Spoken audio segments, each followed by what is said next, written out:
Padre, en el nombre de Jesús, te doy las gracias, te bendigo. Tú eres nuestro Dios, tú eres nuestro Señor. Nos ponemos delante de ti, Señor, sabiendo que tú eres quien perdona todas nuestras iniquidades, el que sana todas nuestras dolencias, el que rescata del hoyo de nuestra vida, el que nos corona de favores, Señor, y misericordias. Tú eres, Señor, nuestro refugio. Nos ponemos delante de ti, Señor, reconociendo nuestros pecados, nuestras fallas, Señor, que han sido por hierro, Señor, o muchas veces porque hemos fallado, Señor. Te ruego que nos perdones, Padre. Clamamos a ti por tu misericordia, por tu gracia, Señor, por quien tú eres, por la sangre de nuestro Señor Jesucristo. Borra nuestras rebeliones, nuestros pecados, Señor. Limpia nuestros oídos, nuestro corazón, Señor, para poder descubrir y hacer tu voluntad, Señor. En el nombre de Jesús. Amén.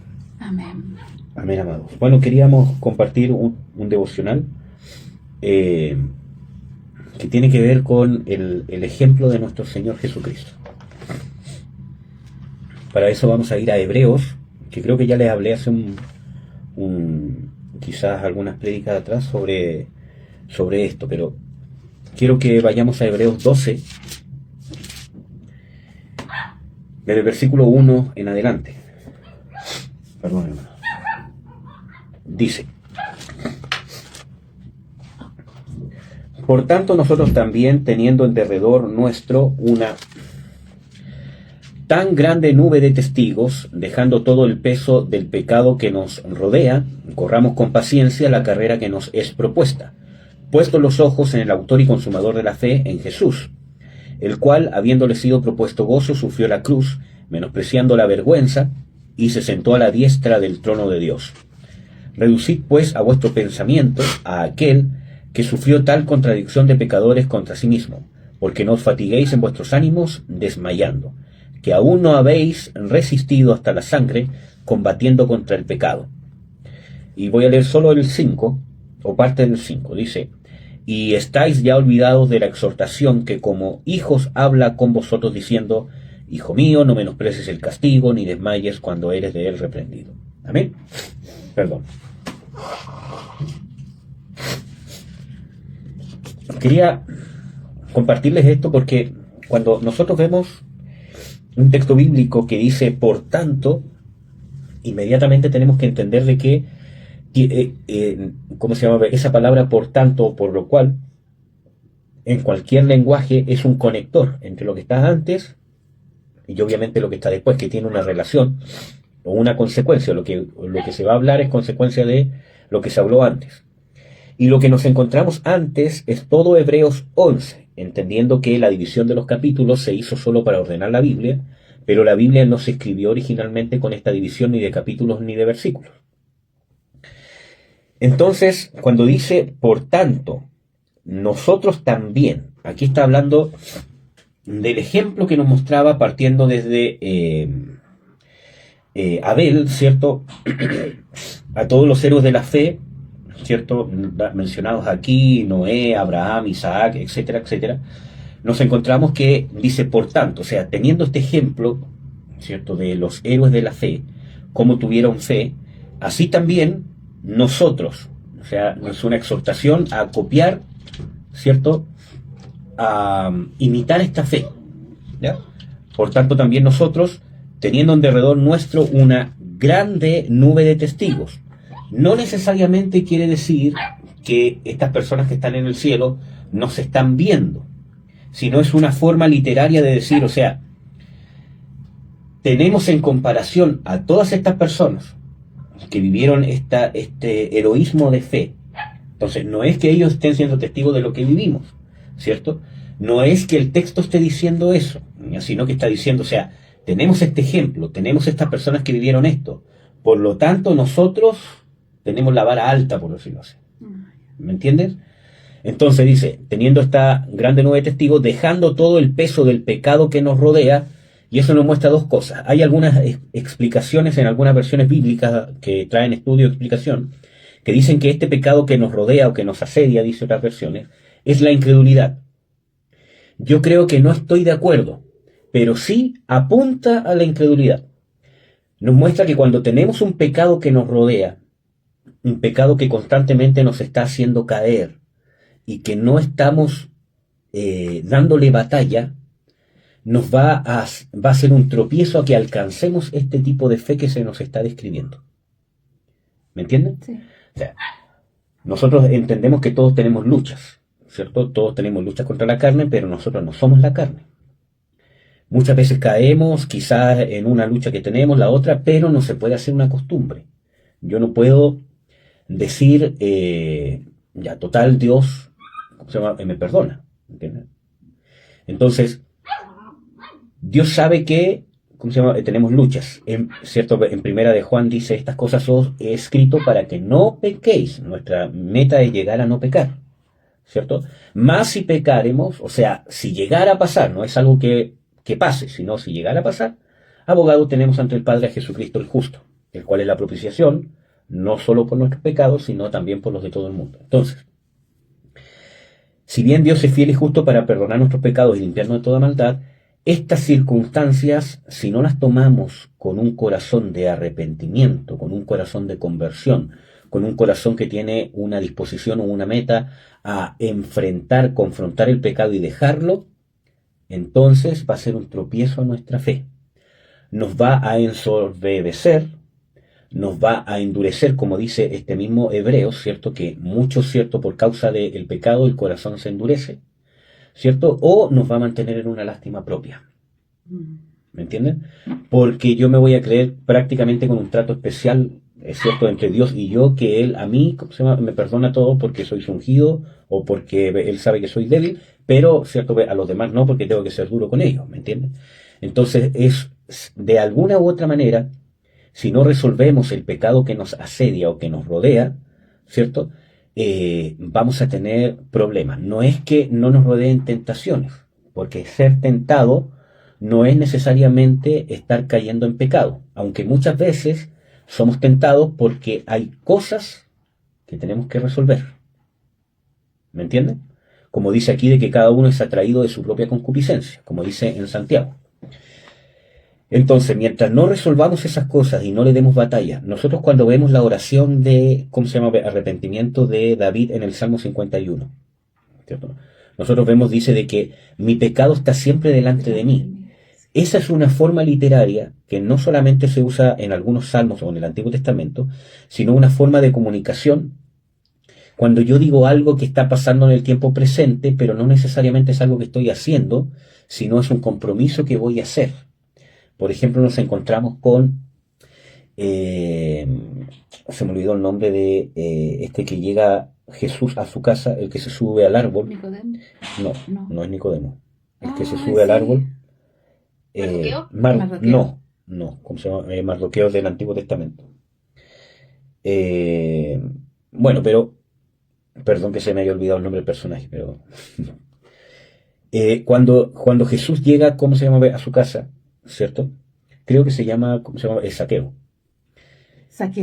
Cuando Jesús llega, ¿cómo se llama? A su casa, ¿cierto? Porque, ¿cómo se llama? Él dice, ¿cómo se llama? Necesario que hoy sea en tu casa. Él se para enfrente de todo, dice, Señor, ¿cierto?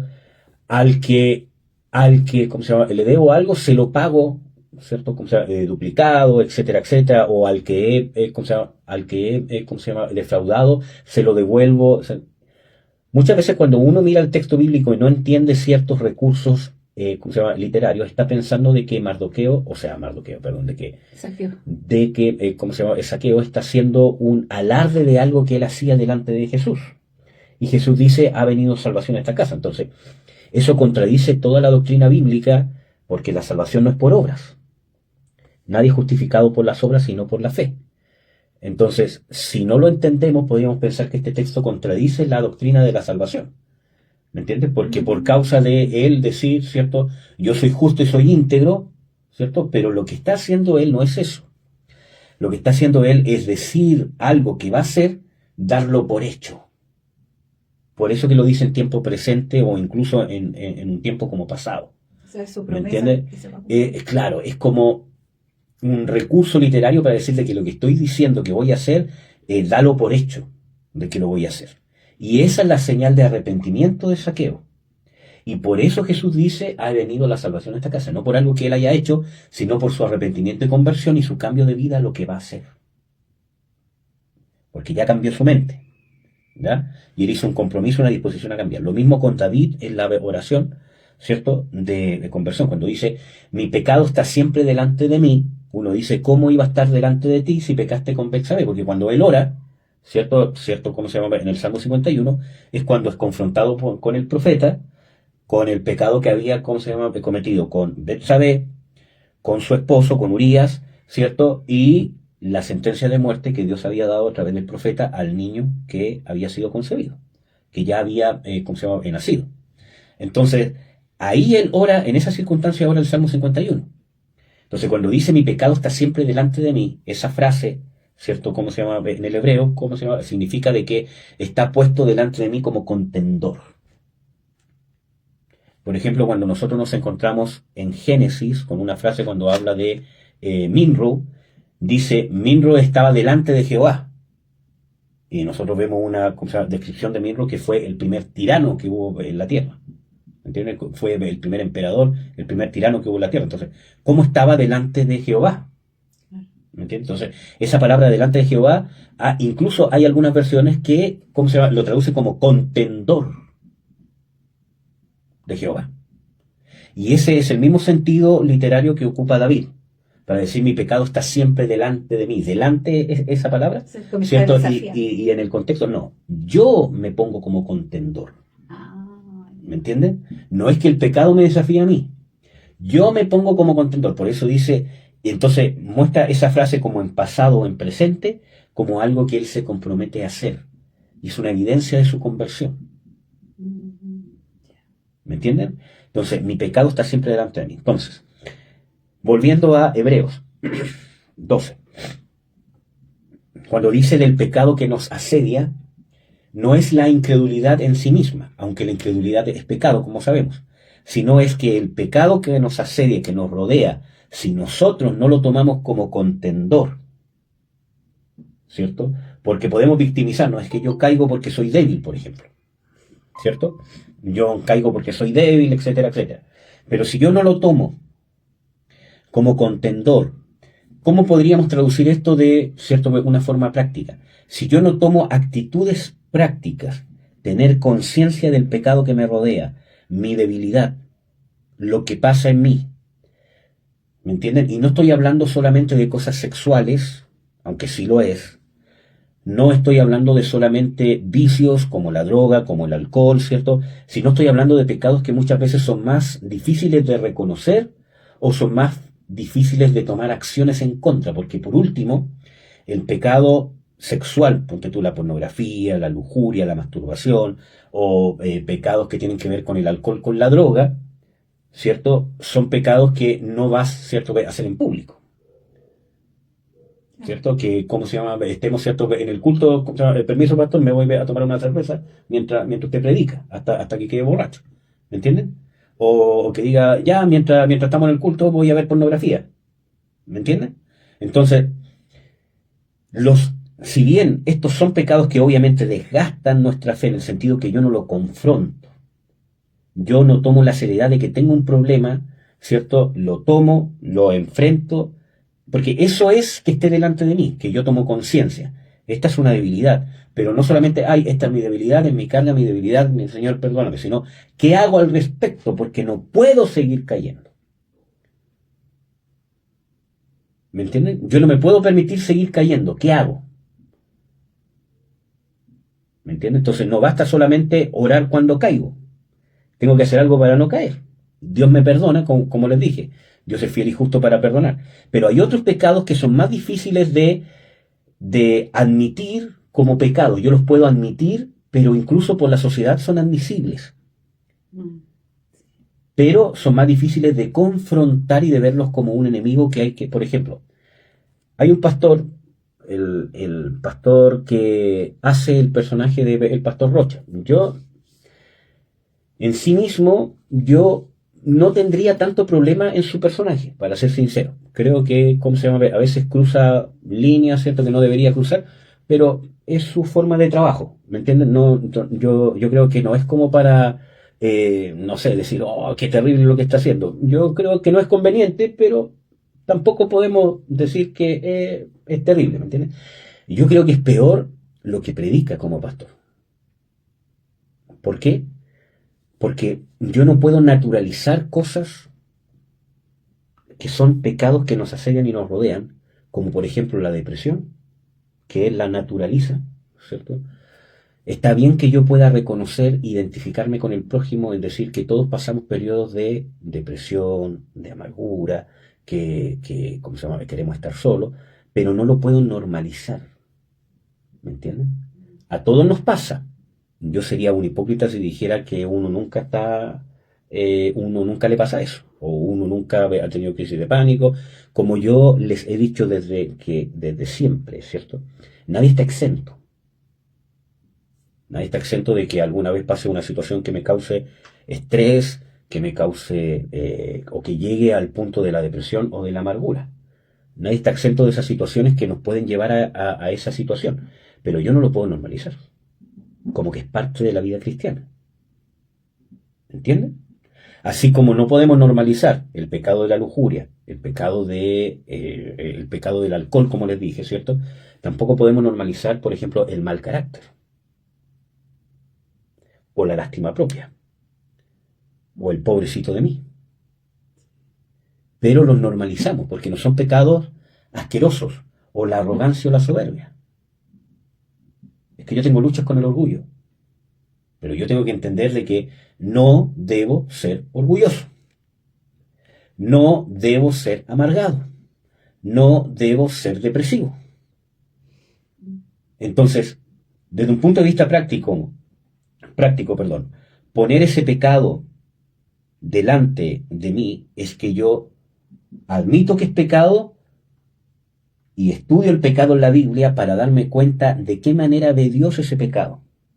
Porque la cultura en que estamos viviendo muchas veces lo que tiene que ver con la amargura, con la depresión, por ejemplo con el mal genio, con el mal carácter, la gente le llama carácter fuerte, como algo positivo. El decir las cosas hirientemente, la gente lo ve como una persona sincera. Y decir las cosas hirientemente, pam, pam, vino, vino, no es ser sincero, es ser arrogante. Porque no tengo amor por el prójimo. ¿Me entiendes? Y yo puedo decir todo lo que quiero, pero yo tengo que saber con quién estoy hablando. ¿Me entienden? No es lo mismo que yo hable con un amigo a que yo hable con mi esposa. Por ejemplo, yo tengo, ¿cómo se llama? Un amigo que, ¿cómo se llama? Es cristiano, ¿cierto? Y ya el tiempo que nos conocemos más, ¿cómo se llama? Más de 10 años, hay cierta confianza, ¿cierto? Y de repente hasta nos retamos. ¿Y tú qué te crees y no te congregáis? Andáis con tu incredulidad. Y él me dice, y vos también. ¿Me entiendes? Porque hay esa confianza porque somos amigos. Pero yo no puedo decirle eso, por ejemplo, ¿cómo se llama? A un hermano que me diga, hermano, ¿sabe que quiero un consejo? Y yo le digo, ¿y qué? ¿Venís con...? ¿Me entienden? Sí. ¿Cierto? O no le puedo hablar así, ¿cómo se llama? A mi esposa. O sea, hay una sensatez también, una Entonces, prudencia justamente, el mundo le llama, ¿cierto?, a decir las cosas como vienen y no me interesa lo que crea el otro, una persona franca. directa. Entonces, el mundo tiene equivocadas las cosas y las disfraza. ¿Me entiendes? Entonces, para deshacerme de esa cultura que está metida en mi mente, que está metida en mi ser, necesito entender en la Biblia que Dios habla acerca del pecado que me asedia o que me rodea. Ya sea lujuria, ya sea el tema del carácter, ya sea el tema de la depresión, ya sea el tema de la amargura, el tema de, ¿cómo se llama?, la lástima propia, el tema del pobrecito de mí, ¿cierto? O el tema de la soberbia, etcétera, etcétera. Necesito yo ver qué es lo que opina la Biblia de ello, qué es lo que opina Dios de ello.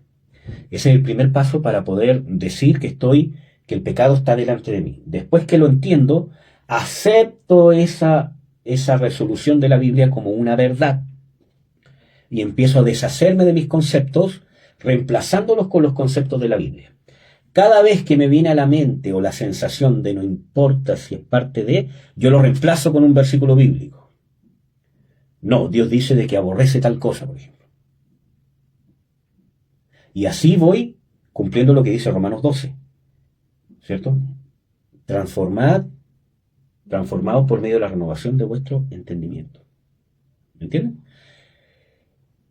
Después, de que ya tengo eso, ¿cómo pongo el pecado delante de mí? Ahora tomo acciones. ¿Qué acciones puedo tomar en contra de este pecado? Y ahí es donde necesito el cuerpo de Cristo. Amén. Porque la Biblia aquí dice que el cuerpo se va nutriendo de la cabeza cuando está unido en las coyunturas. Y nosotros podemos estar juntos, ya sea por Zoom, ¿cierto? Bueno, o por, no sé cómo se llama este. Sí. Bueno, el Meet, no sé cómo se llama. Bueno, pero podemos estar unidos, ¿cierto? Físicamente o, ¿cómo se llama? En este caso por internet, ¿cierto? Pero no necesariamente estamos unidos como un cuerpo. Por ejemplo, yo puedo estar unido por las coyunturas del cuerpo de Cristo con alguien que no conozco, que vive en Estados Unidos, que vive en China, que vive en Japón, ¿cierto? Y no nos vemos, no nos conocemos y no hemos hablado nunca, pero estamos unidos en el cuerpo. Porque las coyunturas que nos unen es el amor. Y aunque yo no lo conozca, yo amo el cuerpo de Cristo porque amo a Dios. El amor de Dios se manifiesta en mí con los que me rodean. ¿Me entienden? Porque esas coyunturas que nos unen, cuando Pablo habla de aquello, habla del amor entre hermanos. Perdonad como Cristo perdonó si alguien tiene algo contra el otro. Sufrid el agravio, etcétera, etcétera. Entonces, ahí necesito el cuerpo de Cristo. ¿Por qué? Porque necesito ver qué hago al respecto. Puedo tomar ciertas actitudes solo, que son actitudes que tengo que cambiar, tengo que disciplinarme, pero necesito consejo, necesito que me guíen, necesito que muchas veces me disciplinen, necesito que me encaminen. ¿Me entienden? Y cuando tomo esas actitudes y empiezo a abrir mi corazón y a dar luz a este pecado, ¿cierto? A no esconderlo, entonces yo puedo decir, como dijo David, este pecado está siempre delante de mí. Y ahí el pecado deja de ser algo de asedio y se convierte en mi enemigo. Y ahora él no me asedia, soy yo el que lo confronto. Y puede que tenga esa debilidad toda mi vida, pero lo tengo delante de mí como enemigo. ¿Me entienden? Solamente voy a poner este ejemplo para que se entienda, pero este ejemplo tómelo con la amargura, tómelo con la depresión, tómelo con la soberbia, con la arrogancia, con la rebelión, con todo lo mismo. Una persona que tiene tendencias homosexuales, ya sea hombre o sea mujer, y se convierte a Cristo, pero cuando se convierte a Cristo se da cuenta que sigue teniendo esas tendencias. O sea, si es un hombre, siente atracción sexual por los hombres. ¿Me entienden? ¿Qué le vamos a decir a esa persona? ¿Que no se convirtió, que no es salvo? Si hay evidencia de su salvación.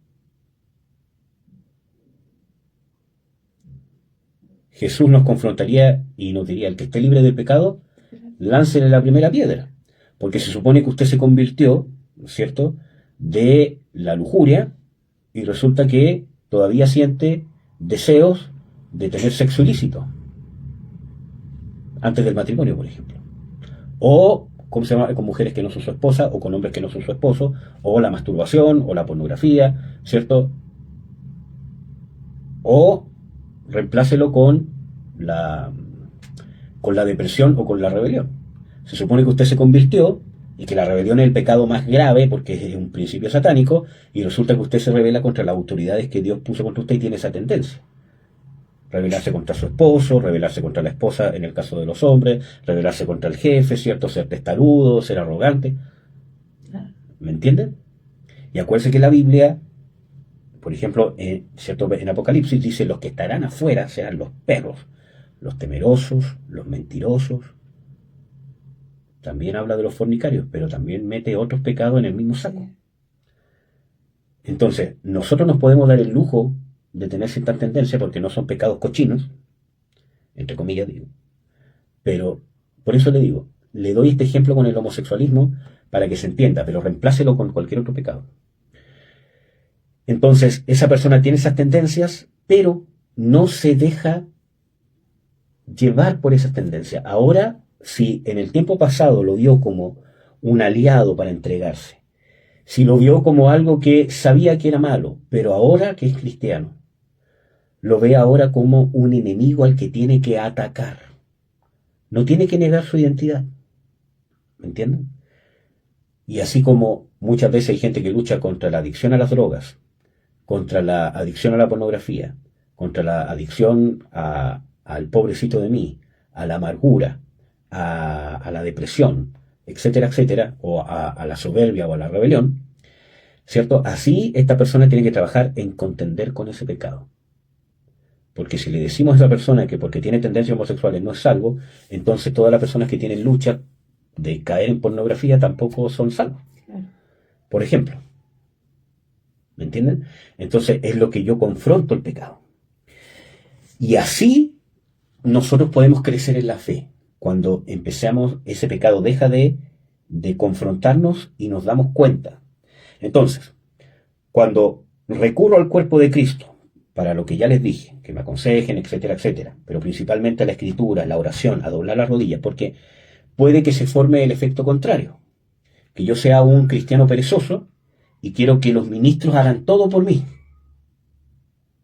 ¿Entienden? Que me ore, que cuando me ore me sane, que cuando... Entonces, ¿qué pasa?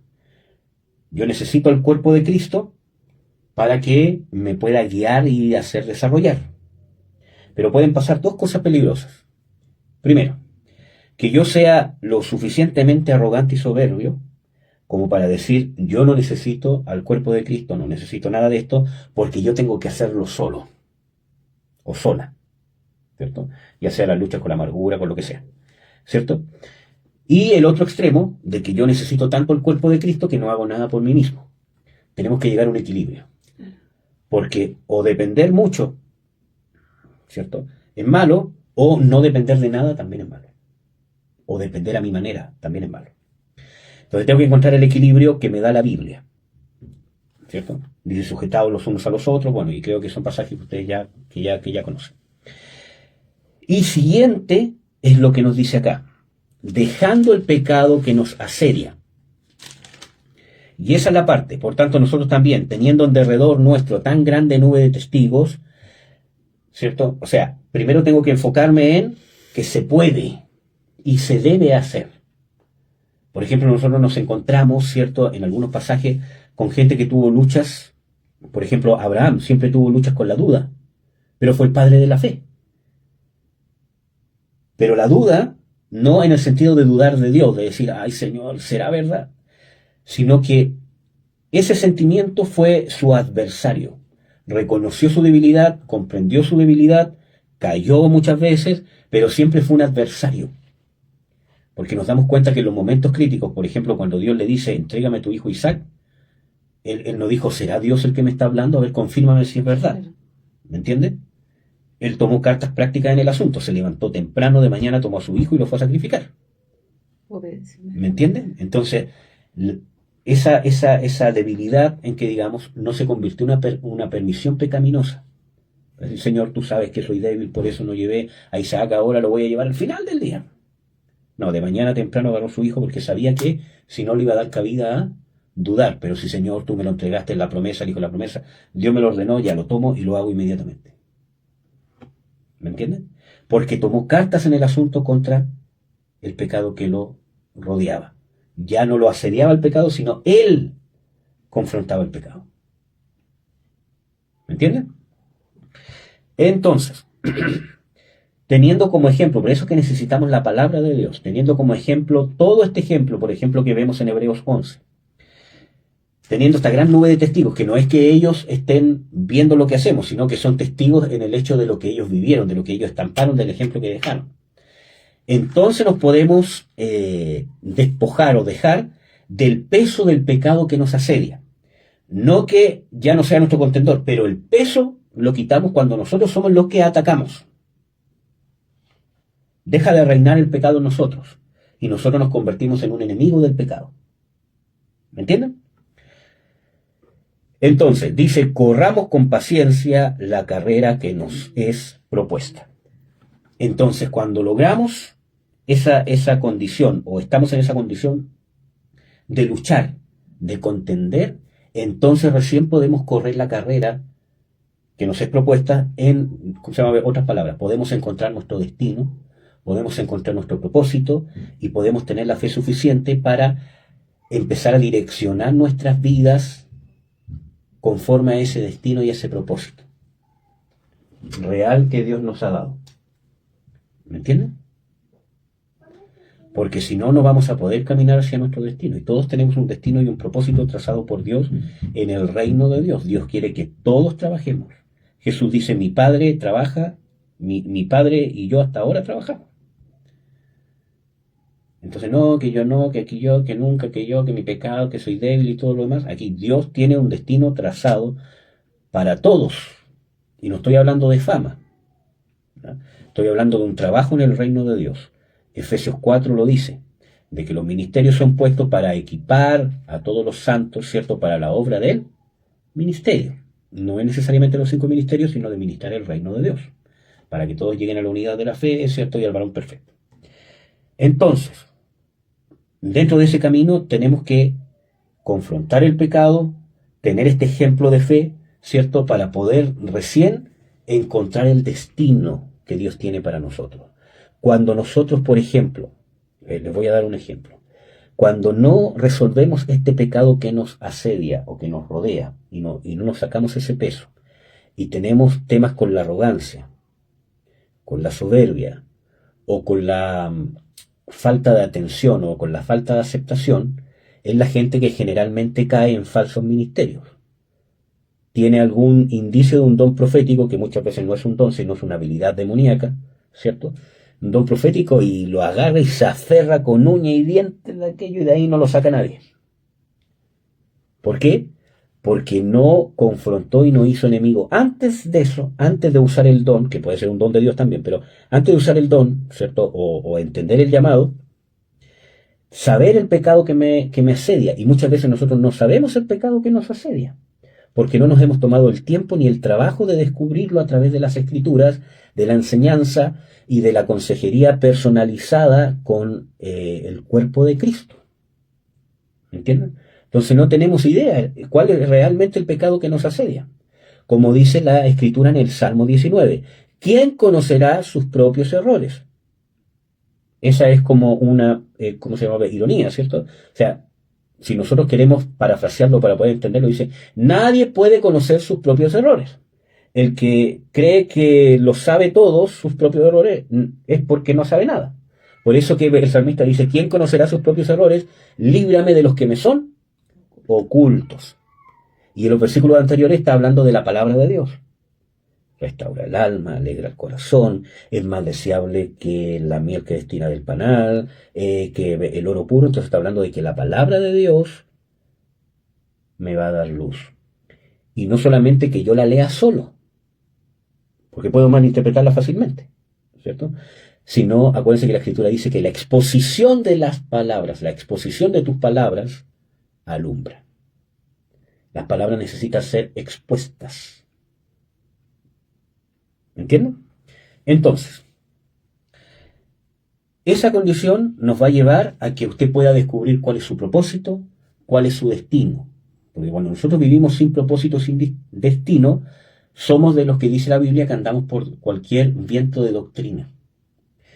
Y si bien esa frase significa gente que escucha una doctrina de la profecía y se va para allá, escucha la doctrina de la apostolitis y se va para allá, escucha la doctrina de la prosperidad y se va para allá, escucha una doctrina de una unción rara y se va para allá, también tiene que ver con gente que muchas veces me voy para el lado de la depresión, me voy para el lado de la amargura, me voy para el lado de la rebelión, me voy para el lado de la soberbia. Para donde va calentando el agua, me voy direccionando, ¿me entiendes? Porque no tengo claro hacia dónde voy. El tipo de hombre o el tipo de mujer que Dios ha estipulado y quiere que tú seas. ¿Cuál es el problema? Que muchas veces usted no sabe qué tipo de hombre y qué tipo de mujer Dios quiere que sea. Lo sabe de una forma general. Dios quiere que sea un hombre bueno. Dios quiere que sea un buen padre, un buen esposo, un buen hijo, ¿cierto? Que tengo que ser aquí, atento. Pero no sé porque no lo he confrontado con mi realidad. ¿Qué es lo que me falta? ¿Quién soy? ¿Y cuánto me falta de lo que soy a lo que Dios quiere que sea? ¿Me entiendes? Porque no lo conozco. Porque requiere trabajo. Yo tengo que buscar. Yo tengo que entenderlo. Yo tengo que buscar con esa intención en las escrituras, en la enseñanza. ¿Me entiendes? Y ahí voy a decir, este tipo de hombre y este tipo de mujer quiere que yo sea. Porque es fácil decirlo de una forma teológica, Dios quiere que sea como Cristo. Ya, pero ¿cuáles son las áreas específicas y prácticas que Dios quiere transformar en tu vida para que llegues a esa persona que Dios quiere que seas? ¿Me entiendes? Entonces, ahí vamos a poder correr con paciencia la carrera que nos es propuesta. Y el versículo 2 dice, puestos los ojos, y este es el otro ítem que tenemos que tener o usar para poder cumplir esto, puestos los ojos que en el autor y consumador de la fe, en Jesús.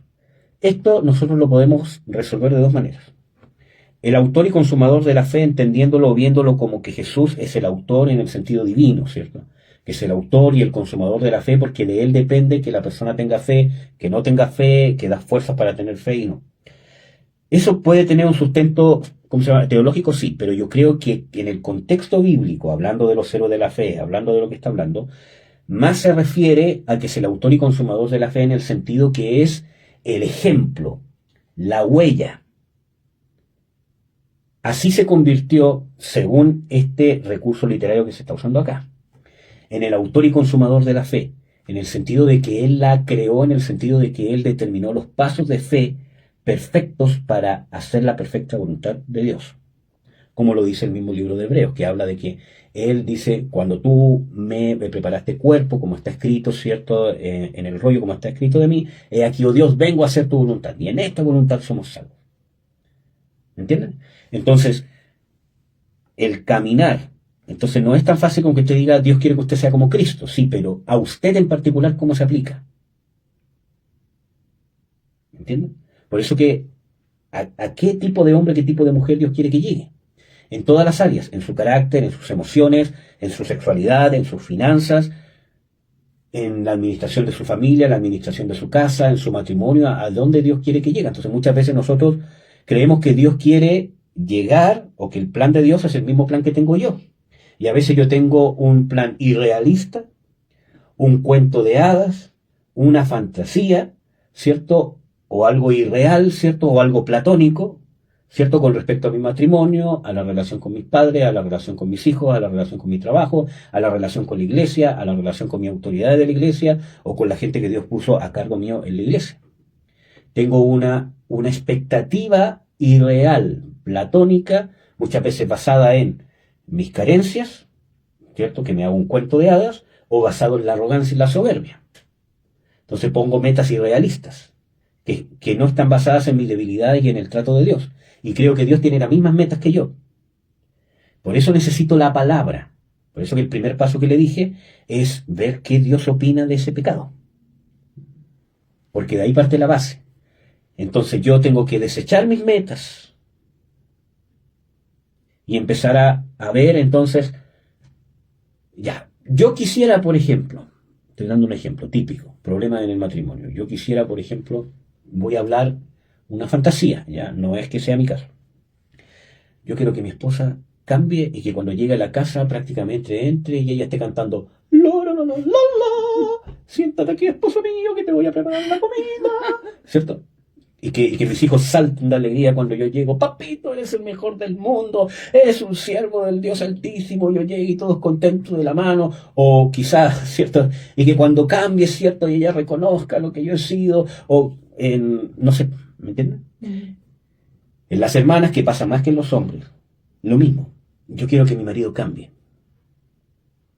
Que cada vez que llegue me traiga flores.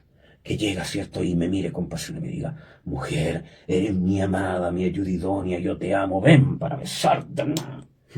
¿Me entienden? Entonces, estoy dando, ¿cómo se llama? Un ejemplo que puede causar risa, ¿cierto? Pero es para que entiendan, ¿cierto? ¿Cómo se llama? Obviamente estoy, ¿cómo se llama? Exagerando esto, pero también pasa con los padres o con gente que nos ha hecho daño. ¿Qué daría yo porque cambie mi mamá, porque cambie mi papá, o porque cambie el pastor, o porque cambie aquí, ¿cierto? Y reconozca y sea. Entonces, me hago expectativas irrealistas y muchas veces platónicas. ¿Me entienden? Fantásticas. Y me tengo que yo deshacer de eso y ver cuáles son las expectativas realmente que tiene Dios. Por eso que le decía, la carrera que nos es propuesta es hacia dónde Dios nos quiere llevar. El tipo de hombre o mujer que quiere que yo sea. Entonces, muchas veces tengo que entender de que hay cosas en mi cónyuge, en mi padre, en mi madre, que quizás no van a cambiar como yo quiero. Y quizás esté bien, o quizás esté mal, o quizás no esté tan mal como yo creo. ¿Me entiendes? Porque no todos somos iguales. Entonces, cuando me bajo a la escritura y empiezo a sacar esas expectativas que yo tengo, porque yo pongo la tremenda vara. Entonces, cuando yo tengo esa expectativa metida en la cabeza, todo lo que haga mi cónyuge, mi padre, que no se acerque a lo que yo creo que Dios quiere que esa persona llegue, me amarga. Me frustra. Me frustra. Y voy a vivir frustrado. Entonces tengo que aterrizar a la palabra de Dios. ¿Me entienden? Sacar esas fantasías muchas veces y vivir la realidad. Y el único que me va a llevar a la realidad no es un psicólogo, no es un psiquiatra, es la palabra de Dios. Porque muchas veces los psicólogos y los psiquiatras me llevan a otra fantasía más que está centrada en la carne. ¿Me entienden? Entonces, el que tiene que cambiar soy yo. ¿En qué sentido? No en admitir injusticia sobre mi vida, sino el que tiene que cambiar soy yo. Saber que este mundo no es el paraíso. Que en el mundo tendréis aflicción, como dijo Jesús. El tema está, dice, confiar. O sea, cómo yo aplico la fe para poder lidiar con esas cosas. ¿Me entienden? Porque muchas veces más de la mitad de nuestros problemas son problemas internos que tenemos nosotros. Y el 40% de los problemas, o quizás menos a veces, sí realmente son problemas reales. ¿Me entienden? Entonces, si no podemos lidiar con problemas, muchas veces que son problemas internos, ¿cómo vamos a poder lidiar con los problemas reales, ¿cierto? Con los problemas que no tienen nada que ver con nosotros, si no podemos lidiar con lo que está dentro. Entonces, por eso necesitamos sacar el pecado o el peso del pecado que nos asedia y empezar a confrontarlo como un enemigo, como un contendor. Pero ¿por qué estos tipos de mensajes no agradan y nos gustan? Porque no queremos trabajar en nosotros. Y no en nosotros desde un punto de vista del yo, que voy a trabajar en mí, ahora me voy a preocupar de mí, ya me voy a dejar de preocupar de los demás. No, no es eso. Trabajar en lo que Dios quiere para mí. Negación, reconocimiento y conversión, como dijo Saqueo, ¿cierto? Enfrente de todos, yo restituyo ahora lo que he fallado, lo que he defraudado, porque ahí, en esa fiesta que él estaba haciendo, estaban los que él había defraudado. Entonces después se la cobraron, probablemente. Por eso que él lo hizo público. O sea, cóbrenmelo. Con testigo. ¿Me entienden? O sea, esto que estoy diciendo, cóbrenmelo. ¿Me entienden? Entonces, ese grado de conversión es el que tenemos que buscar y al cual tenemos que trabajar.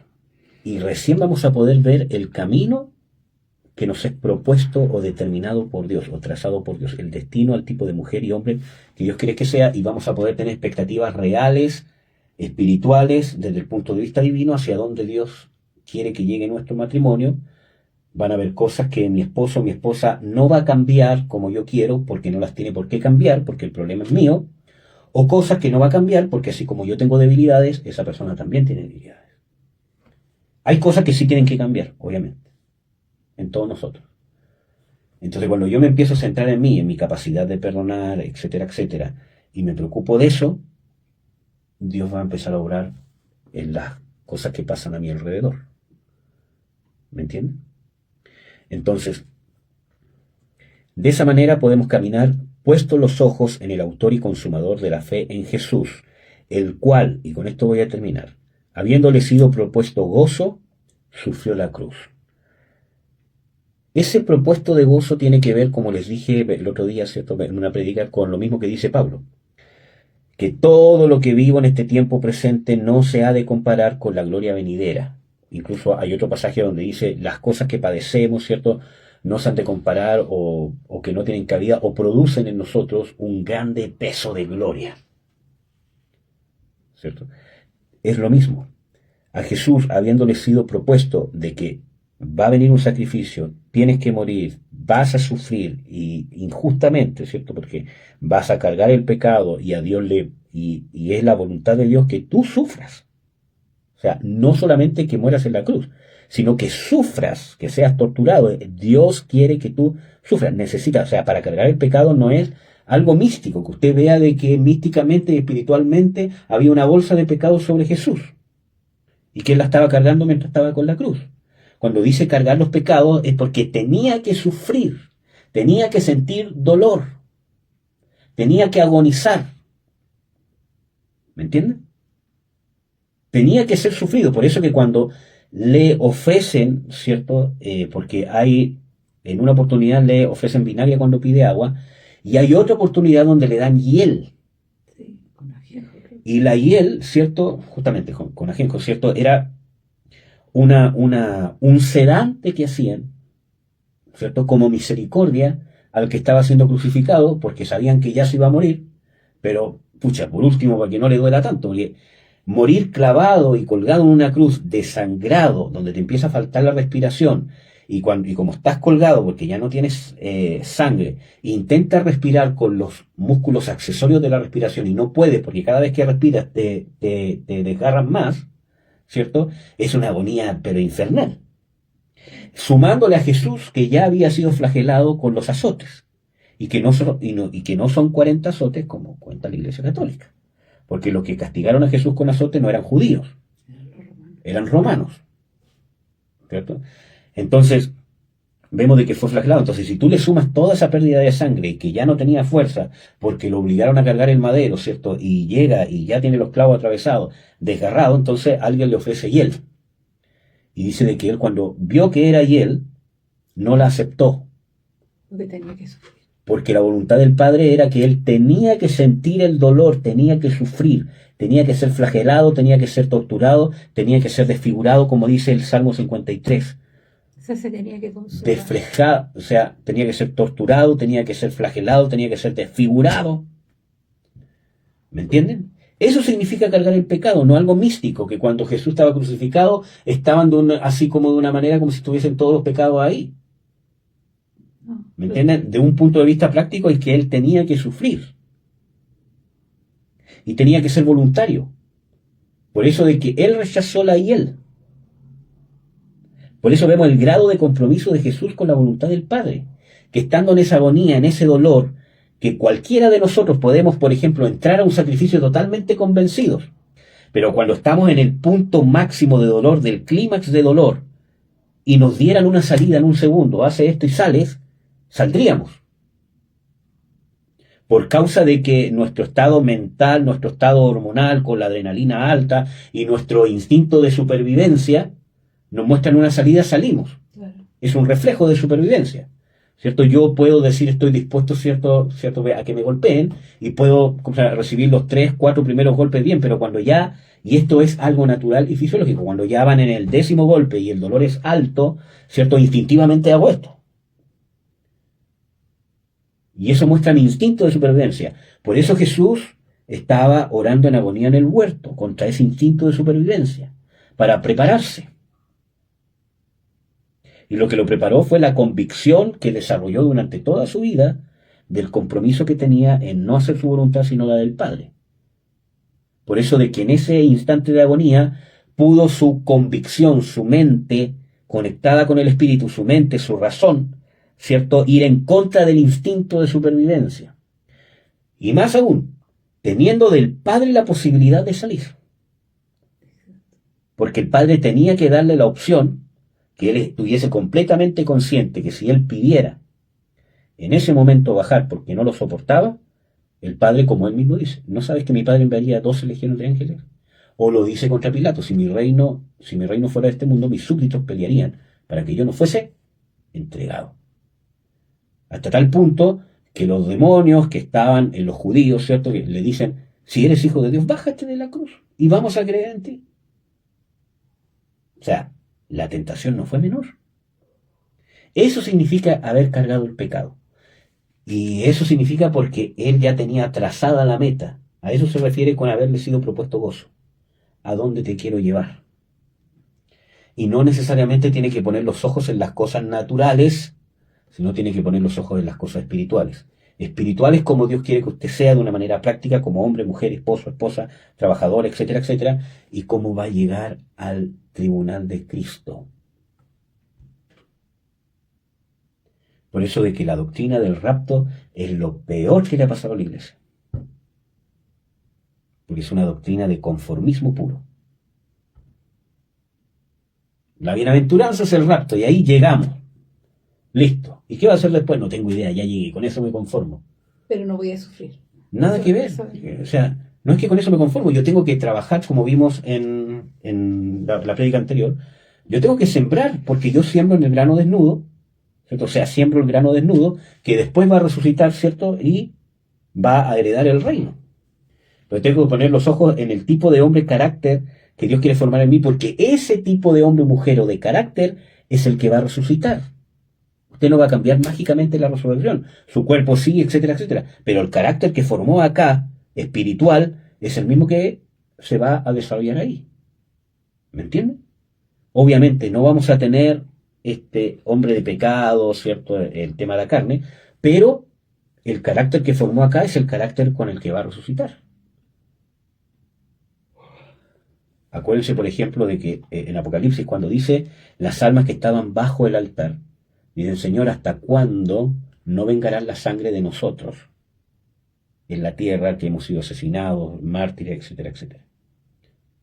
Entonces, ¿es un carácter diferente? ¿Es una conciencia distinta?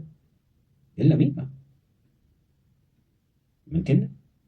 Por eso que si no logramos vivir a plenitud el reino de Dios aquí en la tierra, no vamos a vivir a plenitud el reino de Dios después de la resurrección. No me malentienda. 2 puntos. Primero, vivir a plenitud el reino de Dios aquí en la tierra no es ver señales milagrosas cada rato, ¿cierto? Y que nunca me enferme, ¿cierto? Que nunca me pase nada, ¿cierto? Que esté siempre contento con una sonrisa oreja a oreja porque nada me hace sentir triste. Jesús mismo dijo, estoy triste hasta la muerte. Lloró. ¿Ya? Así que no me vengan con que si usted está triste está pecando. No necesariamente.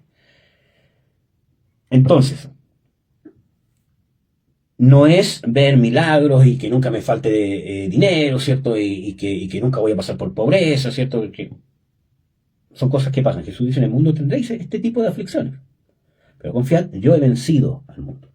Entonces, eso no significa vivir el reino aquí de Dios aquí en la tierra. Vivir el reino de Dios a plenitud aquí en la tierra es que usted encuentre, ¿cierto?, toda la manifestación de su carácter, de su personalidad, de su identidad del reino de Dios aquí, mientras vive aquí en la tierra.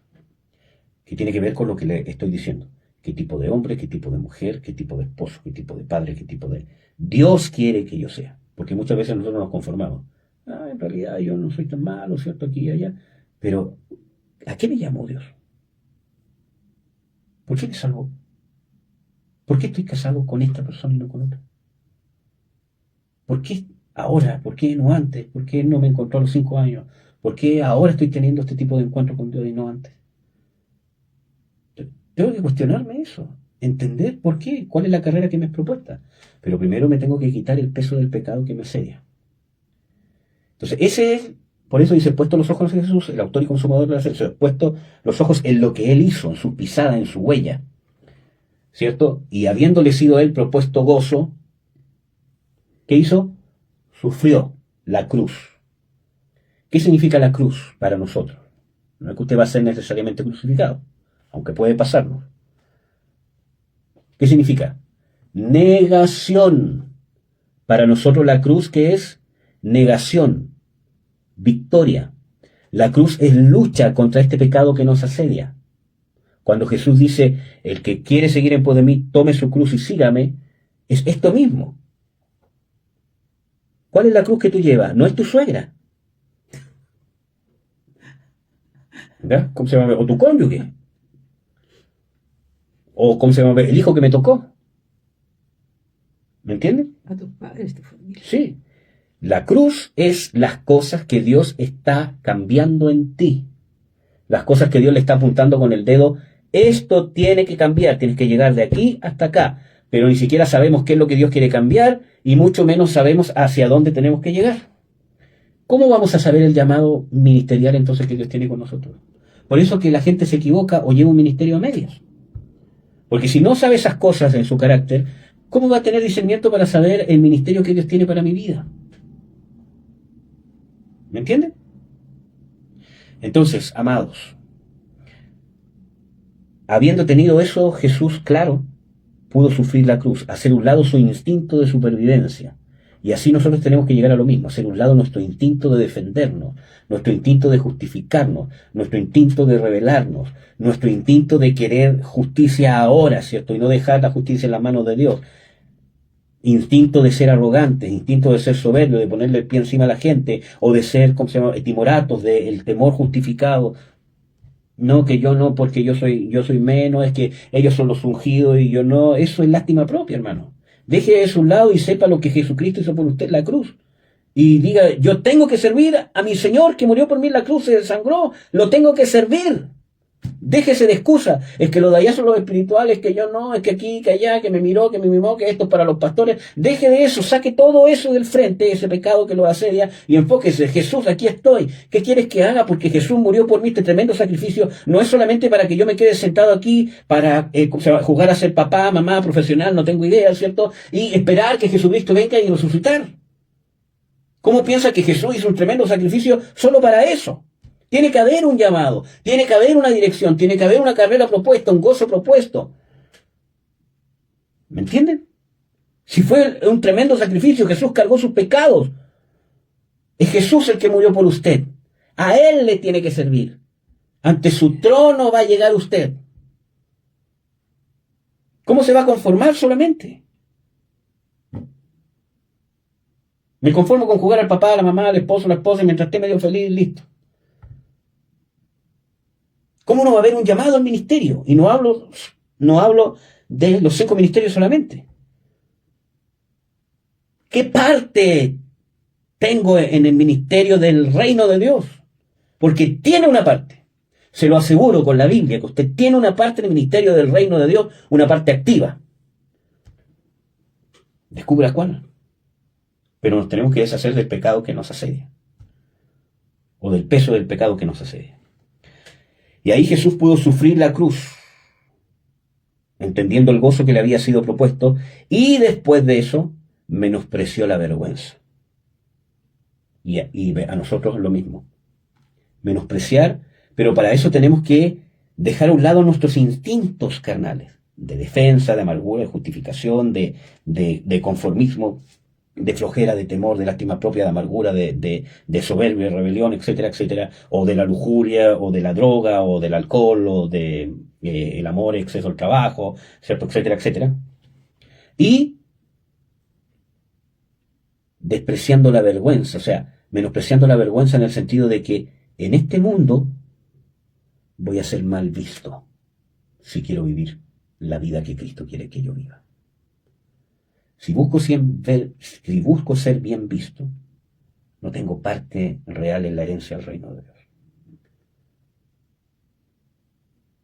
¿Me entienden? Pero no por causa de mi mal carácter. ¿Me entienden? No por causa de mis errores, sino por causa de vivir el tipo de vida, de carácter, de justicia, de matrimonio, de moral, de ética, que Dios me demanda. Menosprecio la vergüenza que conlleva ser un seguidor real del Señor Jesucristo. Amén. Por eso que Jesús dice, el mundo os aborrecerá. Amén. ¿Qué dice? Menospreciando la vergüenza, y se sentó a la diestra del trono de Dios. Y hermano, usted puede decir, esto es para Jesús. ¿Qué dice Jesús en Apocalipsis? Y con esto vamos a terminar. Este es un tema más largo, pero con esto vamos a terminar. Sé que es la segunda vez que lo digo, pero perdónenme, hermano. Lea Apocalipsis 3:21.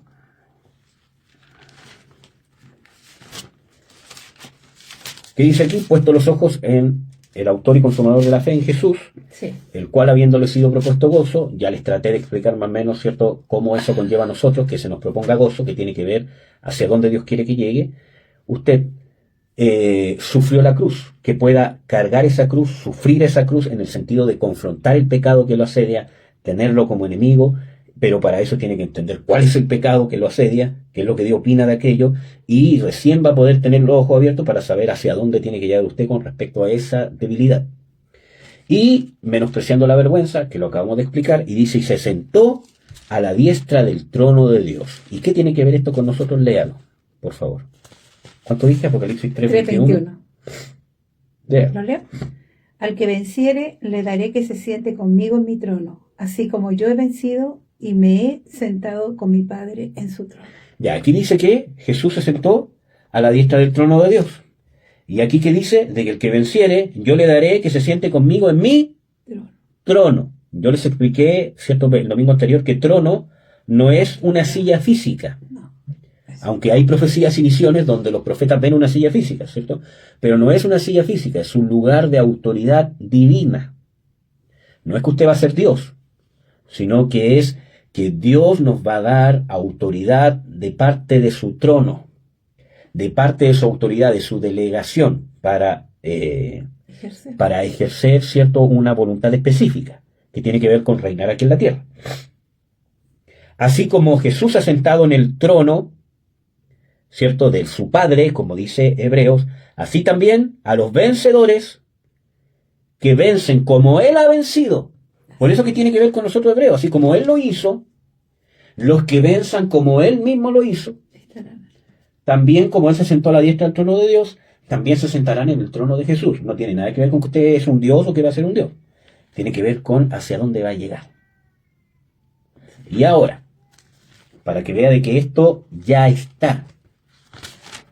Por eso yo le decía, ser transformados y vivir la plenitud del reino ahora, que le dije que no eran señales ni andar buscando esas cosas, aunque se da, es parte de las señales del reino, ni tampoco cierto que usted espere solamente llegar al reino después de la resurrección y que crea usted literalmente que va a haber una casa con una cama y usted se va a echar, cierto, a descansar en las vacaciones más largas que va a tener el resto de la eternidad.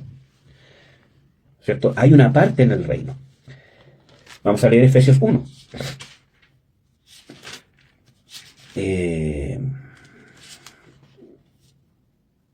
Efesios 2, desde el versículo 4. Pero Dios, que es rico en misericordia por su mucho amor con que nos amó, aun estando nosotros muertos, o sea, vosotros muertos en pecados, nos dio vida juntamente con Cristo, por gracia sois salvos, y juntamente ¿con quién? Con Jesús. Nos resucitó, está hablando de algo pasado, que pasó obviamente en el nuevo nacimiento, y asimismo nos hizo sentar en los cielos con Cristo. ¿Me entiende? ¿Dónde está sentado usted? En los cielos. Mire Efesios 1. Efesios 1:20. La cual obró en Cristo resucitando de los muertos y le colocó a su diestra, lo mismo que decía Hebreos 12, en los cielos, sobre todo principado y sobre toda potestad y potencia y señorío y sobre todo nombre que se nombra. ¿Dónde está sentado usted? Ahí. Esto está hablando de autoridad espiritual. Entonces usted tiene el poder para vencer, para confrontar el pecado y para vencerlo, pero necesita dejar de que el pecado ronde como si nada y tomarlo literalmente de aquí, ponerlo al frente suyo y empezar a golpearlo, a atacarlo al pecado. Principalmente los pecados del carácter: rebelión, soberbia, arrogancia, amargura, lástima propia, depresión, no sé, y un montón de cosas. También, obviamente, con los otros tipos de pecados, ¿cierto? Alcohol, hechicería, chisme, el tema con la lujuria, etcétera, etcétera.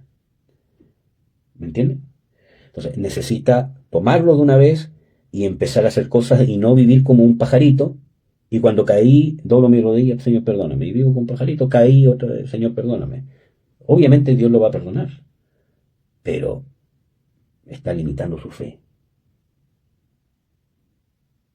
¿Se sentará en el trono si no venció?